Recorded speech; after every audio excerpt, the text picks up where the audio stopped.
بسم اللہ الرحمن الرحیم۔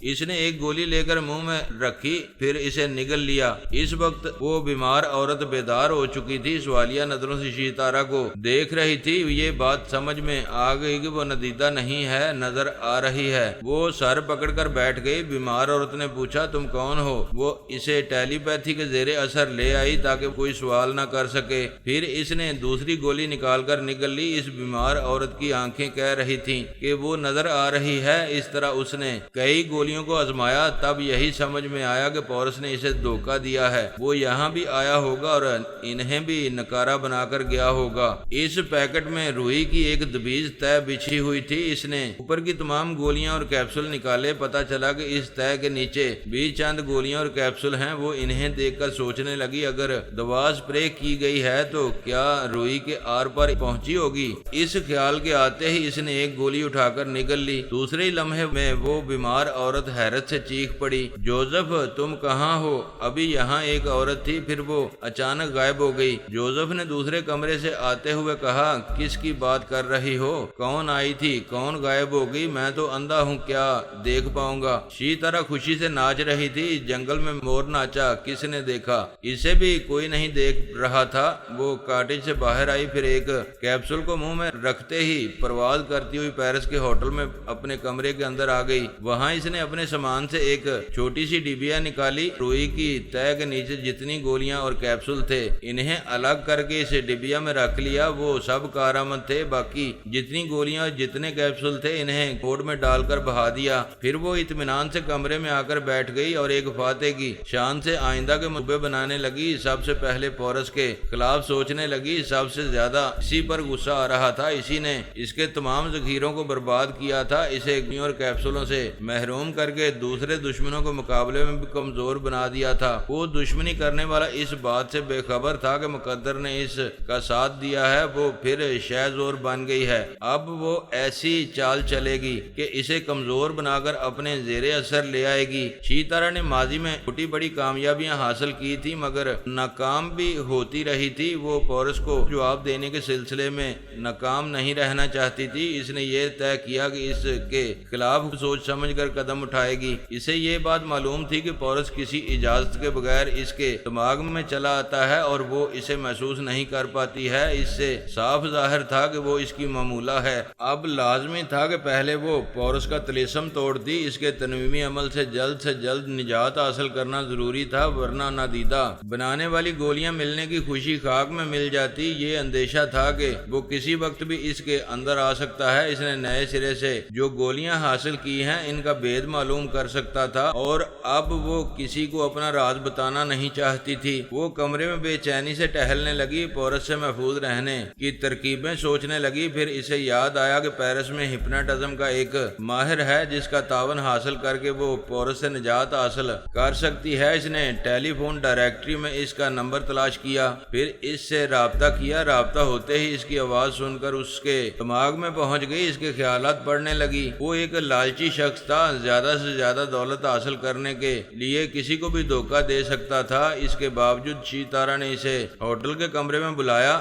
اس کے لیے چائے منگوائی، پھر اس کی چائے میں اعصابی کمزوری کی دوا ملا کر پلا دی۔ اس نے کہا، پتہ نہیں کیسی چائے ہے، مجھے کمزوری محسوس ہو رہی ہے، تم آرام سے لیٹ جاؤ، میں کسی ڈاکٹر کو بلاتی ہوں۔ وہ بستر پر آ کر لیٹ گیا۔ شیتارہ نے ٹیلی پیتھی کے ذریعے اسے تھپک کر سلا دیا۔ اس کے دماغ میں یہ باتیں نقش کرنے لگی کہ وہ اس کا معمول اور تابع دار بن کر رہے گا، اس کے ہر حکم کی تعمیل کرے گا۔ اس نے دوسری بات یہ نقش کی کہ جب وہ تنویمی نیند سے بیدار ہوگا تو اپنی عاملہ پر تنویمی عمل کرے گا۔ تنویمی عمل میں جو اہم باتیں اسے سمجھائی جائیں گی وہ ان تمام باتوں کو شیتارہ کے ذہن میں نقش کرے گا۔ جو تنویمی عمل پہلے سے کیا گیا ہے اسے بالکل مٹا دے گا، اپنی طرف سے کوئی فاضل بات اس کے ذہن میں نقش نہیں کرے گا۔ اس نے خاص طور پر اس عامل کے دماغ میں پارس اور پورس کا لہجہ نقش کیا اور اسے حکم دیا کہ اس پر تنویمی عمل کے دوران میں ان دونوں کے لب و لہجے بالکل مٹا دے اور دماغ کو یہ حکم دے کہ جب بھی اس لب و لہجوں میں سوچ کی لہریں آئیں گی تو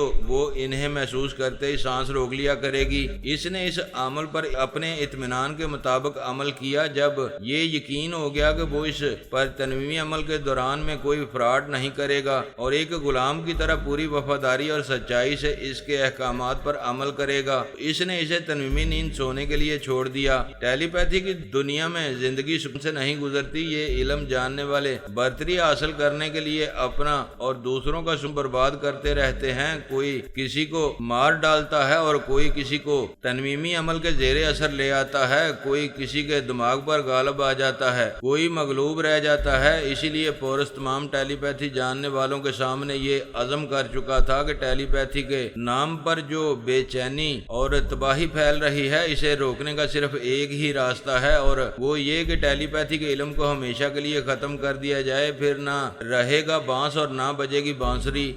1 گھنٹے بعد عامل تنویمی نیند سے بیدار ہو گیا۔ شیتارا نے اسے اچھی طرح کھلایا پلایا اور اس دوران میں اسے اچھی طرح سمجھاتی رہی کہ وہ اس پر کس طرح عمل کرے گا۔ اسے نہ سمجھاتی تب بھی کوئی فرق نہ پڑتا، کیونکہ تنویمی عمل کے ذریعے پہلے ہی تمام باتیں اس کے دماغ میں نقش ہو چکی تھیں۔ بستر پر آ کر لیٹ گئی۔ عامل اس کے قریب آ کر اس کی آنکھوں میں آنکھیں ڈال کر تنویمی عمل کرنے لگا۔ شیتارا نے جتنی اہم باتیں اس کے دماغ میں نقش کرائی تھیں وہ تمام باتیں اس کے ذہن میں نقش کرنے لگا۔ اس کے دماغ سے پارس اور پورس کے لب و لہجے کو مٹانے لگا۔ وہ جیسا چاہتی تھی ٹھیک اسی کے مطابق اس نے عمل کیا۔ کیونکہ وہ اس کا معمول اور تابعدار بن چکا تھا اس لیے اس سے کوئی فراڈ نہیں کر سکتا تھا۔ شیتارا نے اسی لیے یہ طریقہ اختیار کیا تھا کہ عمل قابل اعتماد ہے۔ بہرحال اس نے اعتماد قائم رکھا اور تنویمی عمل مکمل ہو گیا۔ اس عمل کے بعد وہ سو گئی۔ وہ عامل کمرے میں بیٹھا رہا، چونکہ تابعدار تھا اس لیے اس کی اجازت کے بغیر جا نہیں سکتا تھا۔ 1 گھنٹے بعد اس کی آنکھ کھل گئی۔ وہ کر بیٹھ گئی، گھڑی دیکھ کر بولی کافی وقت گزر چکا ہے، اس کا مطلب ہے تم مجھ پر عمل کر چکے ہو۔ وہ بولا میڈم میں آپ کا تابعدار ہوں، جو حکم دیا گیا تھا وہی کیا ہے اور مجھے یقین ہے کہ میرا تنویمی عمل کامیاب رہا ہے، آپ آزما کر دیکھ لیں۔ شیتارا تھوڑی دیر تک سوچتی رہی، پورس کو اپنے تصور میں دیکھتی رہی، پھر خیال خوانی کی پرواز کرتی ہوئی اس کے دماغ میں پہنچ گئی۔ وہ سو رہا تھا، اچانک اس کی آنکھ کھل گئی۔ اس نے پوچھا کون ہے؟ میں وہ ہوں جس سے تم نے فراڈ کیا اور دھوکے سے تنویمی عمل کر کے تابعدار بنا لیا۔ اچھا تو تم شیتارا ہو، اتنی رات کو کیوں آئی ہو؟ ایک ایسی بات بتانے آئی ہوں جو تمہاری توقع کے خلاف ہے، بتاؤ میں سن رہا ہوں۔ بات ایسی ہے جسے سننے کے لیے میرے دماغ میں آنا ہوگا، میں انتظار کر رہی ہوں، چلے آؤ۔ وہ دماغی طور پر اپنی جگہ حاضر ہو گئی۔ چند لمحوں کے بعد اس نے پرائی سوچ کی لہروں کو محسوس کیا۔ وہ سمجھ گئی کہ پورس آیا ہے، اس نے آنے نہیں دیا، سانس روک لی۔ تھوڑی دیر بعد اس نے پھر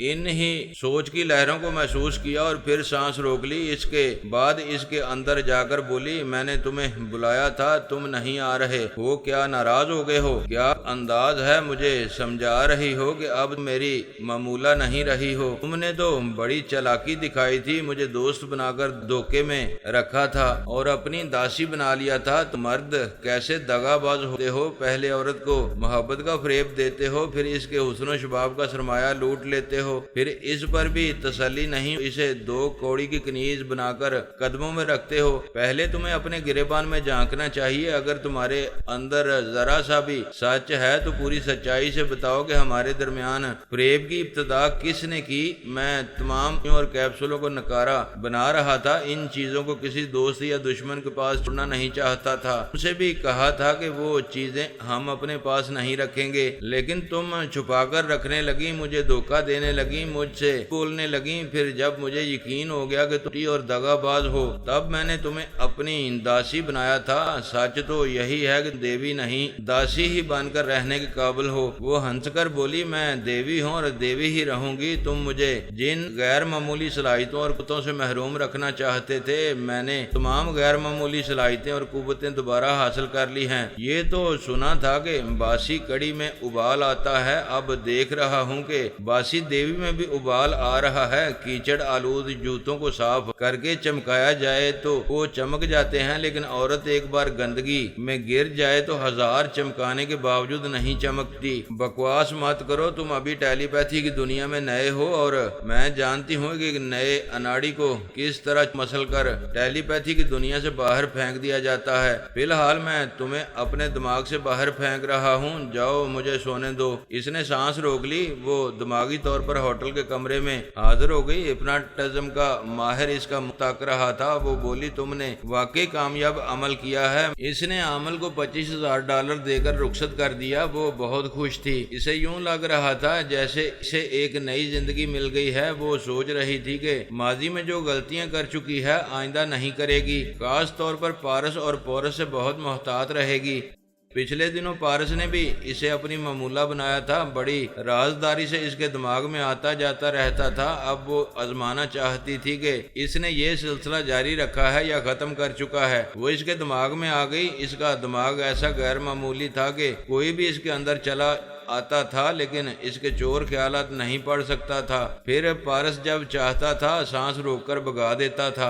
اس نے کہا، کچھ تو خیال کرو، اس وقت امریکہ میں آدھی رات گزر چکی ہے، نیند حرام کرنے آئی ہو، مجھ سے ضروری باتیں کرنے آئی ہوں۔ کیا باتیں کرنے کے لیے صبح کا انتظار نہیں کر سکتی؟ میں بہت خوش ہوں اور اس خوشی میں تمہاری نیند حرام کرنا ضروری سمجھتی ہوں۔ ویسے بھی میرے لیے حرام ہو، بتاؤ کیا چاہتی ہو؟ میں کبھی کسی کو اپنے دماغ میں آنے نہیں دیتی، مگر تمہیں بلا رہی ہوں، پلیز آ جاؤ۔ جب تم میرے پاس ہو اور باتیں کر رہی ہو تو کیا ضروری ہے کہ میں تمہارے پاس آؤں؟ بس میں چاہتی ہوں میری خواہش پوری کر دو۔ اتنی رات گئے پرائے مرد کو بلانے کی خواہش پیدا ہو رہی ہے، آؤ گے تو جواب مل جائے گا۔ اچھی بات ہے، آ رہا ہوں۔ وہ دماغی طور پر حاضر ہو گئی۔ ایسے وقت پرائی سوچ کی لہریں محسوس ہوئیں، مگر اس نے سانس روک لی۔ تھوڑی دیر بعد پھر وہی لہریں محسوس ہوئیں۔ اس نے سانس روک کر پھر ان لہروں کو بھگا دیا۔ اس کے بعد پارس کے دماغ میں آ کر بولی، تم میرے دماغ میں کیوں نہیں آ رہے ہو؟ ایسی بھی کیا ناراضگی ہے؟ میں تو آنا چاہتا ہوں، لیکن میری سوچ کی لہریں کسی ایسی عورت کے دماغ میں نہیں جانا چاہتی جو حرام ہو چکی ہے۔ بکواس مت کرو، تم اپنی یہ ناکامی سمجھ گئے ہو کہ آئندہ میرے دماغ میں نہیں آ سکو گے۔ میں ناکام صحیح، تمہیں کامیابی مبارک ہو، اب جاؤ پیچھا چھوڑو۔ اس نے سانس روک لی۔ شیتارا اپنی جگہ حاضر ہو گئی۔ اس نے پورس اور پارس دونوں کو آزما لیا تھا۔ پوری طرح اطمینان ہو گیا تھا کہ دو بڑے مکاروں سے پیچھا چھوٹ گیا ہے۔ وہ ریڈیو آن کر کے میوزک کے سر تال پر جھومنے لگی۔ اسے اتنی خوشیاں مل رہی تھیں کہ وہ انہیں برداشت نہیں کر پا رہی تھی۔ وہ بڑی دیر تک باتھ روم میں رہی، ٹھنڈے پانی سے غسل کرنے کا لطف اٹھاتی رہی، پھر لباس وغیرہ تبدیل کر کے پیرس کی سیر کے لیے نکل گئی۔ اسی وقت اسے میجر ٹی ہنٹر کا خیال آیا۔ وہ آرمی کلب میں آ گئی۔ وہ کلب آرمی کے اعلیٰ افسران کے لیے مخصوص تھا۔ اسے کوئی اندر داخل نہ ہونے دیتا، لیکن وہ نادیدہ بن کر چلی آئی۔ وہاں کئی حسین عورتیں تھیں، کچھ اعلیٰ افسران کی بیگمات تھیں اور کچھ دل بہلانے والیاں بھی تھیں۔ وہ کلب کے واش روم میں جا کر نمودار ہو گئی، پھر وہاں سے نکل کر کلب کی حسین عورتوں میں شامل ہو گئی۔ وہاں افسران تاش کھیل رہے تھے، کہیں حسین عورتوں کے ساتھ بیٹھے پی رہے تھے اور کہیں مستی میں آ کر رقص کر رہے تھے۔ میجر ٹی ہنٹر ایک حسینہ کے ساتھ بیٹھا ہوا تھا۔ شیتارا نے حسینہ کے پاس سے گزرتے ہوئے اس کی آواز سنی، پھر اس کے دماغ میں پہنچ گئی۔ وہ کہہ رہی تھی، میجر تم نہیں پیتے ہو؟ وہ شوخی سے بولا، میں پی کر بہکنے لگوں گا تو کیا مجھے سنبھال لو گی؟ میں تو تمہیں ساری زندگی سنبھالنا چاہتی ہوں۔ میں تم سے کتنی محبت کرتی ہوں یہ تم سمجھ سکتے ہو۔ میں 20 برس کی ہوں اور 50 برس کے، لیکن میں تمہاری مردانگی اور تمہاری شخصیت سے متاثر ہوں۔ ہاں، میں نے خیال خوانی کے ذریعے تمہارے چور خیالات پڑھے ہیں۔ تم سچی ہو، مجھے دل کی گہرائیوں سے چاہتی ہو، اسی لیے میں نے تمہیں اپنے قریب آنے کی اجازت دی ہے۔ بولی، آج سردی بہت ہے، میرا پینے کو جی چاہتا ہے، لیکن ساتھی ہو تو تنہا پینے کو جی نہیں چاہتا۔ تو پھر میرے بنگلے میں چلو، وہاں بند کمرے میں پیوں گا تاکہ کوئی دشمن مجھے دیکھ نہ سکے۔ وہ دونوں وہاں سے اٹھ گئے، کلب سے باہر آ کر ایک کار میں بیٹھ گئے۔ شیتارا نادیدہ بن کر اس کار میں ان کے ساتھ سفر کرنے لگی۔ اس کا بنگلہ شہر کے ایک مہنگے علاقے میں تھا۔ وہاں غیر ملکی سفیر اور اعلیٰ سرکاری سرکاری عہدے دار رہائش پذیر تھے۔ میجر ٹی ہنٹر اس حسین دوشیزہ کو اپنے بنگلے میں لے آیا، دروازے اور کھڑکیاں اندر سے بند کر دی تاکہ کوئی تیسرا نہ آئے، لیکن وہ تھری آ چکی تھی۔ میجر ٹی ہنٹر نے کیبنٹ سے وہسکی بوتل نکالی، حسینہ شیشے کے جام اور برف کے کیوب لے آئی، پھر وہ دونوں پینے کے لیے بیٹھ گئے۔ شیتارا نے اس دوشیزہ کے دماغ میں رہ کر اس کے چور خیالات پڑے تھے۔ اس کے خیالات نے بتایا کہ وہ واقعی میجر ٹی ہنٹر کی دیوانی ہے، اس کے ساتھ کوئی فراڈ نہیں کر رہی تھی، اسے اپنے ہاتھوں سے پلا رہی تھی اور بڑے والہانہ انداز میں پیار کر رہی تھی۔ پیار کی مستی کم نہیں ہوتی، اس پر نشے کی مستی کا رنگ چڑھنے لگا۔ وہ بہکتے ہوئے بولا، اتنے حسین بدن کو لباس میں نہ چھپاؤ، کچھ تو جلوے دکھاؤ۔ اس نے اپنا ایک ہاتھ بڑھایا، وہ ذرا پیچھے ہٹ کر بولی، بوتل نہیں ہوں کہ آسانی سے کھل جاؤں گی، تجھے شرم نہیں آتی؟ وہ تو نشے میں تھا، لیکن شیتارا اس دوشیزہ کے بدلے ہوئے تیور دیکھ کر چونک گئی۔ اس کے چور خیالات نے اسے جو کچھ بتایا تھا وہ اس کے برعکس نظر آنے لگی تھی۔ اس نے پھر اس کے دماغ میں پہنچ کر چور خیالات پڑے۔ اس بار اس دوشیزہ کے اندر ایک اجنبی بول رہا تھا، بس تمہارا کام ختم ہو چکا ہے، تم کسی کمرے میں جا کر آرام کرو۔ شیتارا میجر کے دماغ میں آ گئی۔ اسی وقت وہ اجنبی بھی میجر کے اندر آ گیا تھا۔ اس سے کہہ رہا تھا، ہیلو میجر، دیکھو میں کس طرح سرنگ کھودتا ہوا تمہارے دماغ کے اندر آ گیا ہوں۔ وہ نشے میں جھومتا ہوا بولا، کون ہو تم؟ کس کی اجازت سے آئے ہو؟ نکلو یہاں سے، یہ تمہارے باپ کا گھر نہیں ہے۔ اب تو تمہاری یہ کھوپڑی میرا گھر بن کر رہے گی اور تجھے آنے جانے سے نہیں روک سکو گے۔ چلو اٹھو، بستر پر لیٹ جاؤ۔ اس کا دماغ اب اپنے قابو میں نہیں تھا، بستر پر آ کر لیٹ گیا۔ شیتارا یہ تماشا دیکھ رہی تھی۔ وہ اجنبی اس پر تنویمی عمل کرنے لگا۔ شیتارا پہلے سمجھ نہیں پائی کہ وہ اجنبی کون ہے، پھر رفتہ رفتہ تنویمی عمل کے دوران میں پتہ چلا کہ اس کا تعلق روس سے ہے۔ روس کے 6 سراغرسانوں نے اپنی الگ الگ ٹیمیں بنائی تھیں اور ان سب نے بڑی چال بازی سے امریکی ٹرانسفارمر مشین کے ذریعے ٹیلی پیتھی سیکھی تھی۔ ان میں سے ایک روزانووسکی ایران میں دنیا کے ہاتھوں مارا گیا تھا، دوسرا کرسٹووسکی اسرائیل میں قید تھا۔ اس کے دماغ پر نتاشا نے قبضہ جما لیا تھا۔ اب یہ تیسرا گورانو جوزف تھا، یہ فرانس میں آ کر میجر ٹی ہنٹر کو ٹریپ کر رہا تھا۔ گورانو جوزف کے بڑے عزائم تھے، وہ اپنے دوسرے روسی ساتھیوں سے مختلف تھا۔ اس کی عادت تھی کہ وہ خاموشی سے گمنام رہ کر بڑی رازداری سے اپنا کام کرتا تھا۔ اس نے یہ اچھی طرح سمجھ لیا تھا کہ امریکہ سپر پاور ہے اور وہ ملک خطرناک ٹیلی پیتھی جاننے والوں کی اماج کا بنا رہتا ہے، وہاں بہت بڑی کامیابیاں حاصل کرنا ممکن نہ ہوگا۔ کسی ایسے ملک سے جدوجہد کا آغاز کرنا چاہیے جہاں سے رفتہ رفتہ بڑی کامیابیاں حاصل ہوتی رہیں۔ یہی سوچ کر وہ ایک عرصے سے فرانس میں تھا اور بڑی رازداری سے سرنگ بناتا ہوا میجر ٹی ہنٹر تک پہنچ گیا تھا۔ اب وہ بہت بڑی کامیابی حاصل کرنے والا تھا، میجر ٹی ہنٹر کے سر پر سوار رہ کر پورے فرانس پر حکومت کرنے والا تھا۔ مگر افسوس، کباب میں ہڈی آ گئی تھی۔ وہ اس کے تنویمی عمل کے دوران میں میجر کے اندر گھسی ہوئی تھی اور یہ معلوم کر رہی تھی کہ گورانو جوزف کس طرح اسے اپنا معمول اور تابعدار بنا کر فرانس کی آرمی کو اپنے زیر اثر لانا چاہتا ہے۔ وہ رفتہ رفتہ آرمی کے تمام اعلیٰ افسران کو بھی اپنا تابعدار بنانے والا تھا۔ فی الحال اس نے میجر ٹی ہنٹر پر تنویمی عمل مکمل کیا، پھر اس دوشیزہ سے بولا، جولیا اب یہ تنویمی نیند سوتا رہے گا، تم بنگلے میں چلی آؤ، میں انتظار کر رہا ہوں۔ شیتارا کے لیے یہ بہت بڑی خبر تھی کہ گورانو جوزف پیرس میں ہے اور اسی علاقے کے ایک بنگلے میں ہے۔ اس کا مطلب یہ تھا کہ وہ ابھی اس کے پاس پہنچ سکتی تھی۔ وہ اس دوشیزہ کے ساتھ ایک بنگلے میں پہنچ گئی، وہاں ایک قد آور روسی جوان نظر آیا۔ وہ جولیا دوڑتی ہوئی آ کر اس سے لپٹ گئی۔ دونوں ایک دوسرے سے محبت کرتے تھے۔ شیتارا نے فی الحال انہیں محبت کرنے کے لیے چھوڑ دیا اور میجر ٹی ہنٹر کے پاس واپس آ گئی۔ میجر سو رہا تھا، اس پر تنویمی عمل کامیاب نہیں ہوا تھا۔ شیتارا مداخلت کرتی رہی تھی۔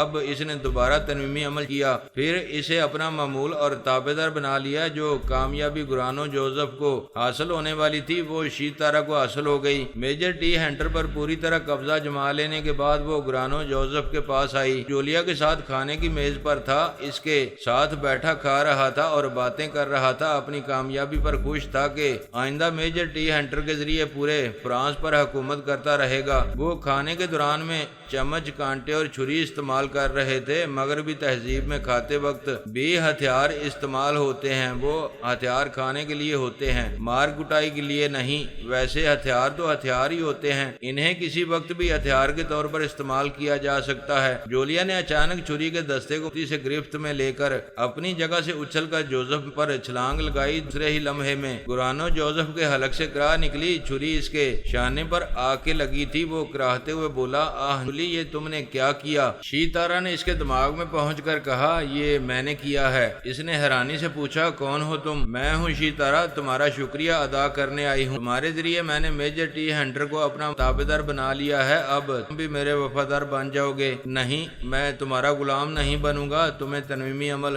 کرنے نہیں دوں گا۔ چلی جاؤ میرے دماغ سے، چلی جاؤ۔ تم پریشان ہو رہے ہو، چلی جاتی ہوں، اب بلاؤ گے تب بھی نہیں آؤں گی۔ وہ خلا میں تکنے لگا، جولیا کے ہاتھ سے چھری گئی تھی۔ وہ پریشان ہو کر کہہ رہی تھی، پتہ نہیں مجھے کیا ہو گیا تھا، میں نے بے اختیار تم پر حملہ کیا ہے، میرے دماغ کو کچھ ہو گیا تھا، جوزف مجھے معاف کر دو۔ وہ جولیا کی باتیں نہیں سن رہا تھا، خلا میں تک رہا تھا اور کہہ رہا تھا، تم میرے اندر ہو، تم نے جولیا کے دماغ پر قبضہ جما کر میرے دماغ میں آنے کے لیے مجھے زخمی کیا ہے۔ جولیا نے پوچھا، جوزف تم کس سے بات کر رہے ہو؟ وہ شیتارا ہے، اب وہ میرے اندر رہے گی، مجھ پر عمل کرے گی۔ اوہ گاڈ، وہ عورت مجھے اپنا غلام بنا لے گی، میں کیا کروں؟ جولیا، میں کس طرح اس سے پیچھا چھڑاؤں؟